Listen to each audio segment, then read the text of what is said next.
The Gemara in Tainus says, Kol hamisabel al Yerushalayim, zoche v'roa b'simchasa. That anybody who mourns over the destruction of Yerushalayim and the Beis Hamikdash will merit and see its happiness and take part in its happiness.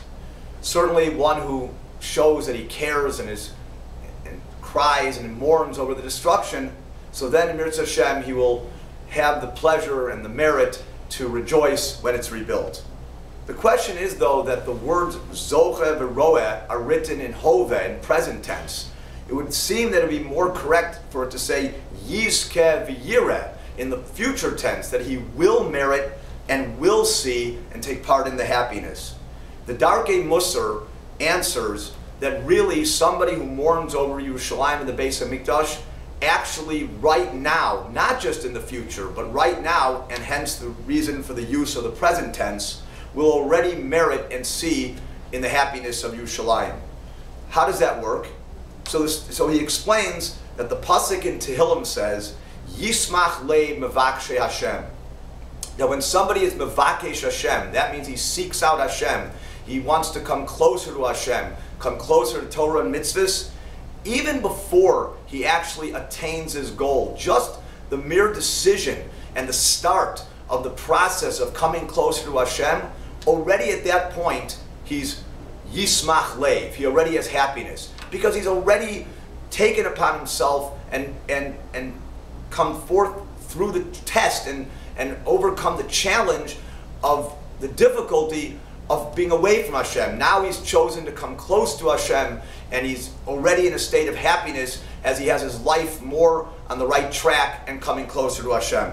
Similarly, says the Darkei Musar, that somebody who's mourning for Yerushalayim and the Beis Hamikdash, of course in the future he will see that redemption and take part in that happiness. But already now, somebody who senses the loss, wishes he had Yerushalayim and the Beis Hamikdash, could be close to Hashem, could be part of the avoda and that connection and closeness to Hashem, already that's going to bring him a tremendous amount of happiness, as his life is certainly focused and connected with Yerushalayim and the Beis Hamikdash.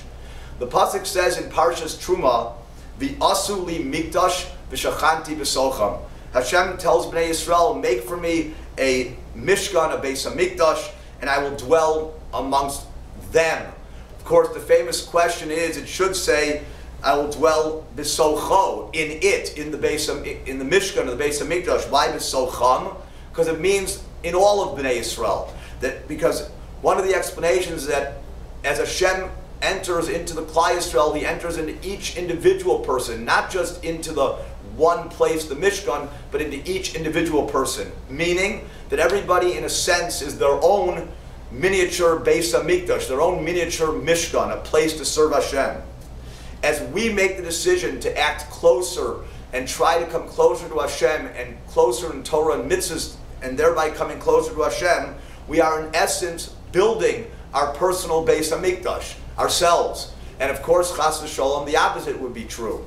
So at this time, as we're focused so much on thinking about Yerushalayim and the Beis Hamikdash, let us also focus on our own miniature, ourselves, Beis Hamikdash, and let us work on coming closer to Hashem, and working on our Torah and mitzvahs, and with that we'll be zocheh to see right now and have the happiness right now of not only building our own personal Beis Hamikdash, but also Mirz Hashem, seeing the national Beis Hamikdash being rebuilt in Yerushalayim in the future.